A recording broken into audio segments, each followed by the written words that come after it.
Bienvenue sur ma chaîne emmenée par leur capitaine et tout nouveau ballon d'or pour la 8e fois Lionel Messi, Inter Miami, et avec le retour d'Angel Di Maria, Benfica, et Paulo Dybala, Rome, l'équipe entraînée par Lionel Scaloni s'est entraînée à la place des ESA. Dans seulement 5 jours, l'Argentine affronte le programme double le plus relevé du premier tour de qualification pour la Coupe du Monde USA Mexique-Canada, lorsqu'elle affronte pour la première fois l'Uruguay. Avant de continuer, prends le temps de souscrire et appuyer sur la touche de notification pour les futures vidéos maintenant à Bombonera, et mardi prochain contre le Brésil au Maracana. Nous ne pensions qu'à gagner et à prendre 6 points, comme nous l'avons fait lors des 2 dernières journées, a déclaré le milieu de terrain Landro Parod à la presse à la fin de l'entraînement.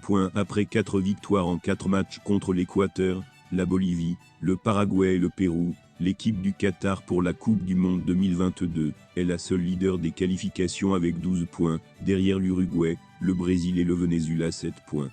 Scaloni a laissé tomber l'attaquant Alejandro Garnacho, Manchester United, lors de cette conversation.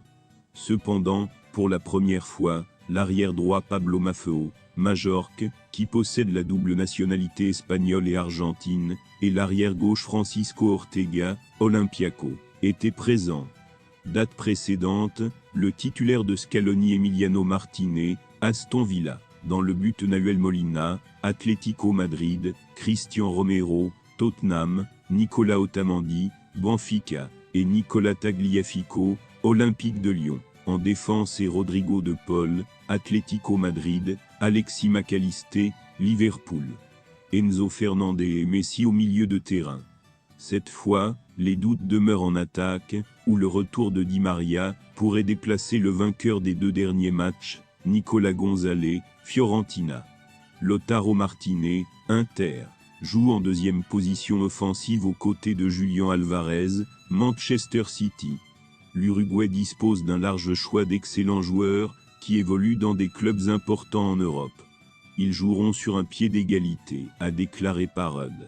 En pratique, le coach organisait 2 équipes dans lesquelles il mélangeait titulaires et remplaçants, ce qui ne permettait pas de compter les 11 titulaires. L'attaquant du Gremio et ami de Lionel Messi, Luis Suarez, abandonnait son projet de rejoindre l'Inter Miami. Dernièrement, Luis Suarez a été étroitement lié au club MLS de l'Inter Miami. L'Inter Miami tente effectivement de renforcer son effectif, notamment en améliorant la première ligne après le départ de Joseph Martinez en janvier 2024. L'objectif à l'époque était de nommer Luis Suarez comme successeur de frontline de Martinez. Derrière cela, l'Inter Miami tente aussi de rapprocher Suarez et Lionel Messi. On sait que Lionel Messi et Suarez s'entendaient très bien lorsqu'ils portaient encore le maillot de Barcelone. 2 attaquants latino-américains sont devenus l'axe principal de l'attaque barcelonaise et ont remporté le triplé avec Luis Enrique. Outre Messi, l'équipe de Gerardo Martino comprend également 2 des coéquipiers de Suarez, Jordi Alba et Sergio Busquets. Cela soulignera encore davantage le fait que l'Inter Miami deviendra un mini Barcelone lors de la nouvelle saison. Merci d'avoir regardé cette vidéo.